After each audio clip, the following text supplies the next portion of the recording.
आप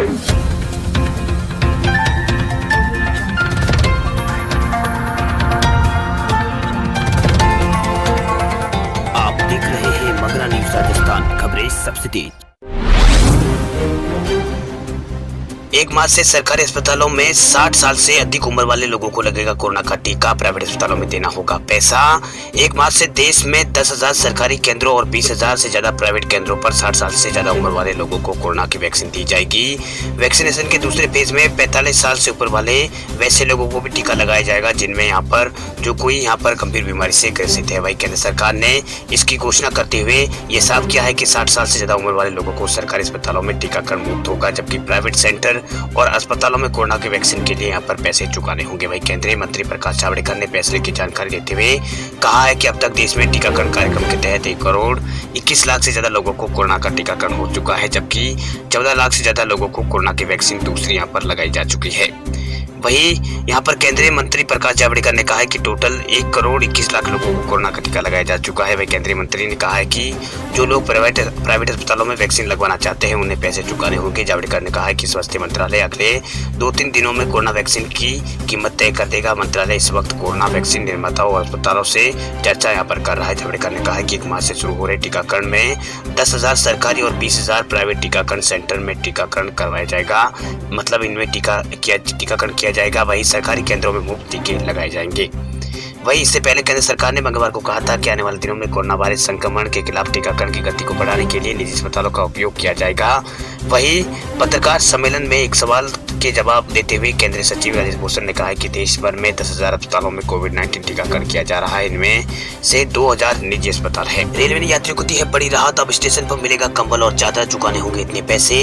रेलवे से सफर करने वाले यात्रियों को अब अपने घर से कंबल और चादर ले जाने की जरूरत नहीं है। भारतीय रेलवे अब यात्रियों को स्टेशन पर डिस्पोजल बेडिंग किट उपलब्ध कराएगी। हालांकि इसके लिए यहाँ पर यात्रियों को जेल डीबी यहाँ पर अपनी डीलिंग करनी पड़ेगी। उत्तरी और पश्चिमी यहाँ पर पूर्वोत्तर रेलवे ने यहाँ पर स्टेशनों पर यहाँ पर डिस्पोजल कंबल और चादर बेचने की तैयारी शुरू कर दी है। आपको बता दें कि कोरोना वायरस संक्रमण के बचाव के लिए वातानुकूल बोगियों से बेडरोल और पर्दे यहाँ पर हटा लिए गए थे और स्पेशल ट्रेनों को शुरू यहाँ पर होने पर यात्रियों को घर से कंबल और चादर ले जानी होती थी। अब आप यहाँ पर रेलवे स्टेशन पर इसे खरीद सकते हैं। वहीं डिस्पोजल बेड किट के लिए रेलवे स्टेशन पर काउंटर लगेगा। ये टेंडर के जरिए से किया जाएगा। वही यात्री काउंटर पर अपने हिसाब से कंबल या पर चादर खरीद सकेंगे। वही यहाँ पर बेडिंग किट के साथ साथ यात्रियों को सैनिटाइजर और मास्क भी मिलेगा। महाराष्ट्र मुंबई में लॉकडाउन की आशंका, विदर्भ के बाद मराठवाड़ा के हालात भी हो रहे हैं बेकाबू। महाराष्ट्र की स्थिति देश में सबसे ज्यादा चिंताजनक बनी हुई है। मंगलवार को 6,218 नए कोरोना पॉजिटिव केस यहाँ पर सामने आए हैं। वही सोमवार के मुकाबले ये 1,008 केस ज्यादा है। वही संक्रमण से पिछले 24 घंटों में 51 लोगों की मौत हुई। हालांकि यहाँ मंगलवार को 5,869 लोग ठीक भी हुए हैं। रिकवरी रेट यहाँ पर 0.96% रहा है। वही मुंबई में लॉकडाउन की आशंका बढ़ गई है। कैबिनेट मंत्री असलम शेख ने लॉकडाउन की आशंका जताते हुए कहा है कि लोग कोरोना के नियमों को सही तरह से पालन लोग नहीं कर रहे हैं। 50 लोगों के कार्यक्रम की बुलाने की यहाँ पर 50 लोगों को कार्यक्रम में बुलाने की अनुमति लेते हैं और 200 लोग बुलवा लेते हैं। ऐसे में लॉकडाउन के अलावा कोई विकल्प यहाँ पर नहीं रह जाएगा। हालांकि राहत की बात यह है कि मंगलवार को मुंबई में नए केस सिर्फ 743 यहाँ पर सामने आए। लगातार तीसरे दिन नए केसों की संख्या में यहाँ पर कमी दिखाई दी है। झारखंड सरकार का बड़ा फैसला, बोर्ड परीक्षाओं को छोड़कर अन्य कक्षाओं की नहीं होंगे ऑफलाइन एग्जाम। झारखंड सरकार ने एक बड़ा फैसला लिया है। सरकार के मुताबिक कक्षा 10वीं और 12वीं को छोड़कर अन्य कक्षाओं की परीक्षा ऑफलाइन आयोजित न करने की बात यहाँ पर कही है। वही सरकार ने इस संबंध में स्कूलों को दिशा निर्देश यहाँ पर जारी किए हैं, निर्देश यहाँ पर जारी कर दिए। राज्य सरकार ने इस संबंध में एक नोटिस जारी किया जिसमें कहा गया है कि स्कूलों को 1 मार्च को ऑफलाइन कक्षाएं यहाँ पर शुरू करने के बावजूद भी ऑनलाइन कक्षाओं का संचालन यहाँ पर जारी रखना होगा। वही बोर्ड परीक्षा को लेकर भी स्पष्ट रूप से यहाँ पर निर्देश दिए गए हैं। राज्य के कंटेनमेंट जोन में प्रतिबंध लागू रहेगा। सरकार बिना किसी वार्षिक परीक्षा के कक्षा 1 से 7 तक मतलब 7 कक्षा तक यहाँ पर छात्रों को प्रमोट करने की योजना बना रही है। मीडिया रिपोर्ट के मुताबिक शिक्षा विभाग राज्य भर के सभी सरकारी स्कूलों को इस संबंध में नोटिस जारी करने की संभावना है। आपको बता दें कि राज्य में स्कूल 1 मार्च से यहाँ पर कक्षा 8 और से अधिक के लिए फिर से यहाँ पर खुलेंगे। वही स्कूल के छात्रों को केवल अपने माता पिता की सहमति से ही स्कूल परिसर में आने की अनुमति यहाँ पर दी जाएगी। इसके अलावा राज्य में कल से ITI परीक्षण भी यहाँ पर फिर से शुरू हो जाएगा। वही बोर्ड परीक्षा की बात करें तो कक्षा 10वीं और 12वीं के लिए JSE बोर्ड परीक्षाएं यहाँ पर 4 मई से शुरू होगी, जो कि 21 मई 2021 को यहाँ पर समाप्त होगी। हालांकि इससे पहले झारखंड राज्य बोर्ड ने घोषणा की थी कि 10वीं और 12वीं की परीक्षा 9 से 26 मार्च तक आयोजित की जाएगी, लेकिन फिर बाद में इस फैसले को यहाँ पर बदल दिया गया था। इसके अनुसार अब परीक्षाएं मई में आयोजित होगी। वही ये परीक्षा 2 शिफ्ट में आयोजित की जाएगी। इसमें पहली शिफ्ट में मैट्रिक और दूसरी में इंटरमीडिएट परीक्षा आयोजित यहाँ पर कराई जाएगी।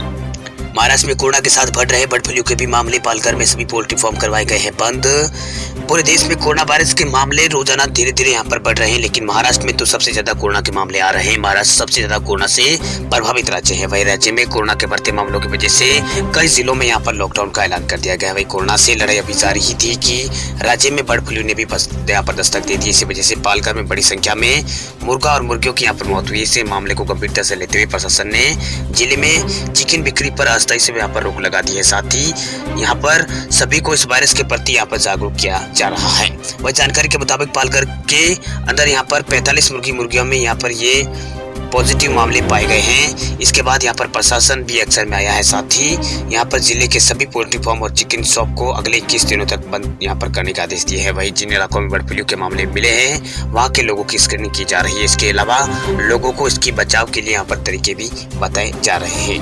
वही बर्ड फ्लू कोरोना से भी 50 गुना ज्यादा खतरनाक बीमारी है। ये यहाँ पर वायरस से फैलती है। वही इसे यहाँ पर बर्ड फ्लू कहा जाता है। बर्ड फ्लू पक्षियों से इंसान या फिर दूसरे जानवरों में फैल सकता है। ये सबसे ज्यादा पोल्ट्री फार्म में पकने वाली यहाँ पर पोल्ट्री फार्म में पलने वाली मुर्गियों में से फैलता है। ऐसे में जब आप भी आप अंडा यहाँ पर चिकन खाए तो उसे लंबे वक्त तक पका कर ही खाएं। सरकार ने दी PLI स्कीम को मंजूरी, अब सस्ते हो जाएंगे भारत में लैपटॉप, टैबलेट और पीसी। सरकार ने लैपटॉप, टैबलेट और पीसी की मैन्युफैक्चरिंग को प्रोत्साहन देने के लिए PLI स्कीम को यहाँ पर मंजूरी दे दी है। PLI स्कीम के जरिए सरकार का इरादा मैन्युफैक्चरिंग में ग्लोबल कंपनियों को आकर्षित करने का है। इन हाईटेक और IT हार्डवेयर गैजेट के लिए PLI स्कीम को हरी झंडी पिछले सप्ताह केंद्रीय मंत्रिमंडल ने दूरसंचार उपकरण के विनिर्माण के लिए 12,155 करोड़ रुपए की योजना को मंजूरी दी थी। वही सूचना एवं प्रसारण प्रौद्योगिकी मंत्री रविशंकर प्रसाद ने बुधवार को केंद्रीय मंत्रिमंडल की बैठक के बाद कहा कि मंत्रालय ने IT हार्डवेयर के लिए 7,350 करोड़ रुपए की PLI स्कीम को मंजूरी दे दी। इसके तहत लैपटॉप, टैबलेट और all in one PC server आएंगे। वही उन्होंने कहा है कि यह योजना भारत के उन उत्पादों को बड़े विनिर्माण केंद्र के रूप में पेश करेगी। इससे निर्यात बढ़ेगा और रोजगार के नए अवसर सृजन होंगे। वही योजना के तहत 4 साल के दौरान भारत इन उत्पादों के विनिर्माण के लिए 7,350 करोड़ रुपए का प्रोत्साहन दिया जाएगा। 4 सालों में उत्पादों के विनिर्माण के लिए यहाँ पर 3.26 लाख करोड़ रुपए और निर्यात में 2.45 लाख करोड़ रुपए रहने का अनुमान है। नरेंद्र मोदी स्टेडियम के नाम से जाना जाएगा दुनिया का सबसे बड़ा क्रिकेट ग्राउंड। मोटेरा में गृह मंत्री अमित शाह ने किया है बड़ा ऐलान। अहमदाबाद में तैयार हुए दुनिया के सबसे बड़े क्रिकेट स्टेडियम मोटेरा का उद्घाटन राष्ट्रपति रामनाथ कोविंद ने किया। इसके अलावा आपको बता दें कि PM नरेंद्र मोदी के नाम पर मोटेरा स्टेडियम का यहाँ पर नाम रखा जाएगा। वही उद्घाटन समारोह के समय केंद्रीय गृह मंत्री अमित शाह और खेल मंत्री किरेन रिजिजू और राज्य के डिप्टी CM नितिन पटेल भी इस दौरान मौजूद रहे थे। आपको बता दें कि इस मैदान पर भारत और इंग्लैंड के बीच तीसरा टेस्ट खेला जा रहा है। वही अहमदाबाद में बना ये दुनिया का सबसे बड़ा क्रिकेट स्टेडियम है, जहां 1,32,000 लोगों की बैठने की क्षमता है। इस स्टेडियम का रेवेन्यू मॉडल भी ऐसा बनाया गया है कि इसके रखरखाव में मुश्किल ना हो और ये मुनाफा भी दे सके। अमित शाह ने इस मौके पर कहा कि नरेंद्र मोदी ने बतौर गुजरात के CM रहते हुए उन्होंने सपना देखा था कि यहाँ पर कोई बड़ा स्टेडियम हो। अब ये सपना उनका पूरा हुआ है। नए स्टेडियम को दुनिया के सबसे बड़े और सबसे हाईटेक स्टेडियम के तौर पर बनाया गया है। अमित शाह ने आगे ये भी कहा है कि अहमदाबाद स्पोर्ट्स सिटी के तौर पर जाना जाएगा। आदि हो सकती है पेट्रोल और डीजल की कीमतें, सरकार कर रही है इस विकल्प पर विचार।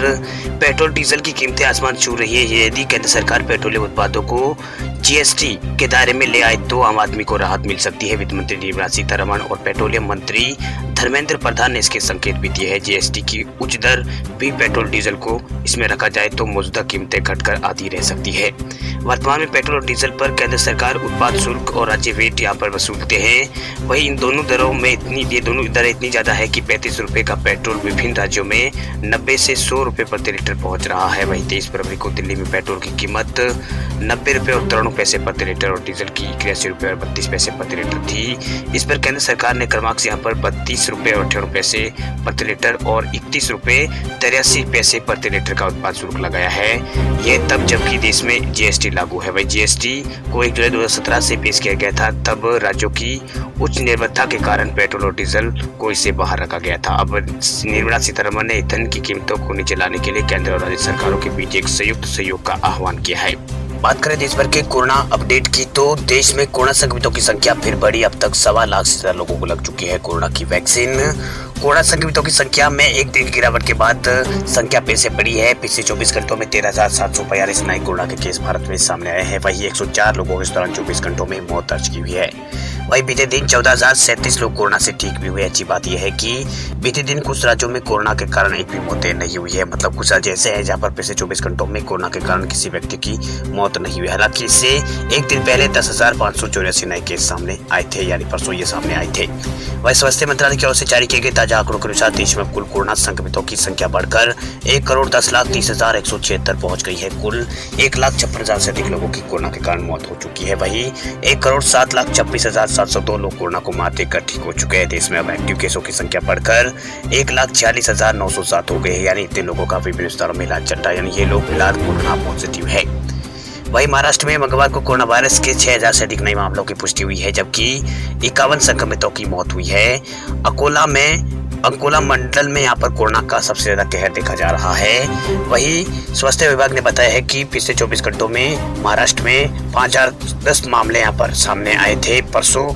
वही कल यहाँ पर 6,218 नए मामलों की पुष्टि हुई है, जबकि बाद में यहाँ पर टोटल मामलों की संख्या महाराष्ट्र में 21,12,312 हो गई है। राज्य में 10 फरवरी के बाद दैनिक मामलों की संख्या में बढ़ोतरी हो रही है। पिछले 24 घंटों में महाराष्ट्र में 51 संक्रमितों की मौत हुई है। टोटल 51,857 से अधिक लोगों की मौत महाराष्ट्र में कोरोना के कारण हो चुकी है। वही कोविड-19 टीकाकरण के मामले में अमेरिका और इंग्लैंड के बाद भारत दुनिया में तीसरे स्थान पर पहुंच गया है। 23 फरवरी तक देश भर में 1,21,65,598 स्वास्थ्य कर्मियों और कोरोना योद्धाओं को कोरोना का टीकाकरण किया गया है। बीते दिन 4,20,046 लोगों को कोरोना का टीका लगाया जा चुका है। वह दूसरी खुराक देने का अभियान भी 13 फरवरी से शुरू हुआ है। 18 फरवरी को चले टीकाकरण अभियान के दौरान सबसे अधिक एक दिन में टीकाकरण के यहाँ पर 6,58,000 से अधिक टीकाकरण लोगों का किया गया है। स्वास्थ्य कर्मियों का और फ्रंटलाइन वर्करों को ये टीका किया गया है।